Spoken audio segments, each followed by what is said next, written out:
মায়া ও সংসার। একজন মহিলা জিজ্ঞাসা করলেন, সংসারের প্রতি এই যে মায়া, এটা দূর করা সম্ভব কি? শ্রী শ্রী বাবামণি বললেন, মায়া দূর করে কি হবে মা? বরং এই মায়াকেই আরও বড় করুন। যে মায়া আজ আপনাকে একজনের সঙ্গে বেঁধেছে, কাল সেটাই যদি দুজনের সঙ্গে বাঁধে, পরশু আরও কয়েকজনের সঙ্গে, তাহলে কেমন হয়? যদি এই মায়া ক্রমশ সকলের সঙ্গে আপনাকে যুক্ত করে, তাহলে সেটা আর বন্ধন থাকবে কেন?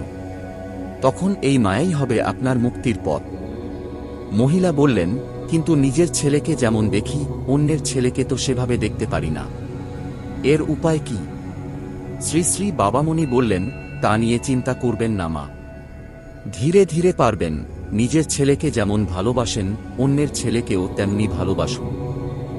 আসলে আপনি ভালোবাসছেন না কোনো নির্দিষ্ট মানুষকে, আপনি ভালোবাসছেন ভগবানকে।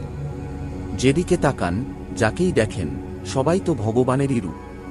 ভগবান শুধু অন্তরে নন, তিনি সর্বত্র আছেন। যাকে অন্তরে পূজা করেন, তিনিও ভগবান। যাকে বাইরে সেবা করেন, তিনিও ভগবান। স্বার্থপরভাবে নিজের সন্তানের সেবা করলেও ভগবানের সেবা হয়, আর নিঃস্বার্থভাবে অন্যের সন্তানের সেবা করলেও সেটাই ভগবানের সেবা। তাই যেভাবেই করুন না কেন, সবই তাঁর পূজা।